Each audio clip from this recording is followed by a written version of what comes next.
L'un des facteurs de succès de la gestion des communications lors de la crise du verglas en 1998 par Hydro-Québec a été son expérience un an auparavant lors de la tempête de verglas qui a touché la région des Basses-Laurentides et de la Naudière. Ce qui a forcé Hydro-Québec à faire de nombreux points de presse et à communiquer régulièrement, entre autres par l'entremise des médias.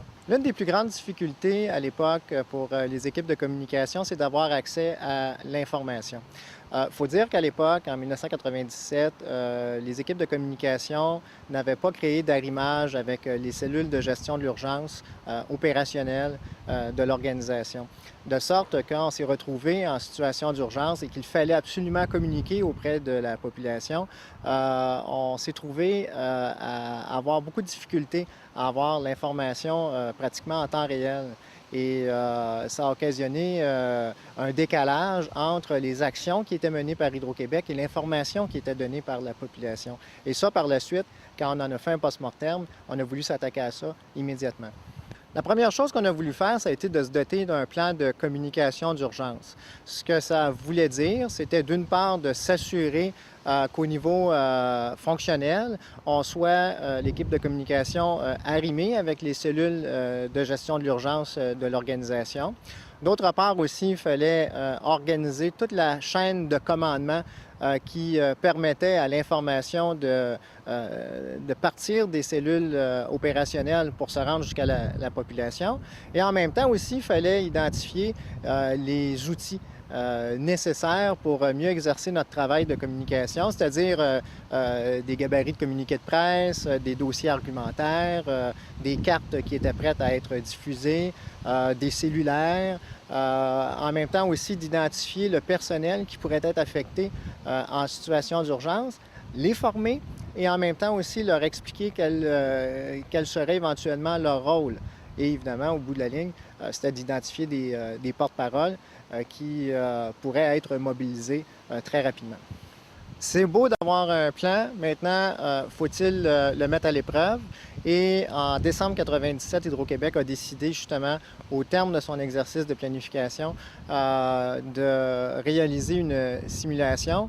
Ce que ça a fait, c'est que dans les faits, là, donc, à la mi-décembre 1997, on a fait cet exercice. Ça nous a permis donc de voir d'une part si tout le monde connaissait essentiellement son rôle, si on était capable de mobiliser rapidement donc l'ensemble du personnel qui était dédié à la gestion de la communication donc en situation d'urgence, ne serait-ce que pour évaluer les déplacements du personnel ou encore de nous assurer qu'on soit capable de travailler à distance. Cette simulation donc a eu ses effets positifs. Évidemment, ça a bien tombé puisque 3 semaines plus tard, une tempête de verglas devenait finalement la crise du verglas.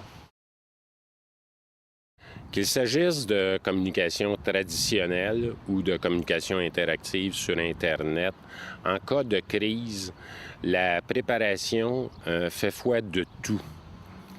Quand une crise se déclare, ce n'est pas le temps de se demander comment modifier sa page d'accueil pour faire afficher un message à l'intention soit de son personnel, de ses clients ou des personnes touchées. Ce n'est pas plus le temps de se demander comment on va formater cette nouvelle rubrique-là. Moins on se prépare, plus on va passer de temps à s'occuper des contenants, accès au serveur, changement de la grille, et on va délaisser le contenu. Or, quand on est en situation de crise, ce que les gens veulent, d'abord et avant tout, c'est un contenu qui les aide et non un beau contenant. Je compare la préparation un peu à un 100 mètres et l'athlète qui a le temps de réaction le plus court au coup de départ vient de se donner une longueur d'avance. Cette longueur d'avance-là va lui permettre de s'installer immédiatement sur Internet et Dieu sait que les clients, les familles, le personnel peut réagir très rapidement sur Internet. Je dirais même qu'en communication interactive, on a un délai de réponse encore plus court qu'en traditionnel. Donc, si on est déjà prêt, on peut en moins de 30 minutes, modifier sa page d'accueil, qui va donner accès immédiatement au premier communiqué de presse. On peut même tout de suite inviter les gens à s'inscrire sur une liste de diffusion pour recevoir directement ces communiqués. On peut avoir au préalable déjà réservé son canal Twitter, si on veut l'utiliser, de manière à, en temps réel, émettre ses propres petites dépêches.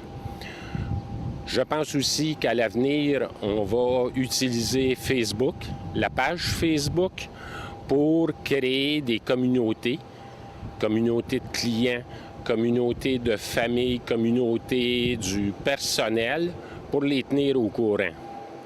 Si on n'a rien préparé au préalable, le temps qu'on pense, qu'on crée et qu'on mette en ligne tout ça, vous pouvez être certain que d'autres auront pris le lead et que vous serez toujours en réaction.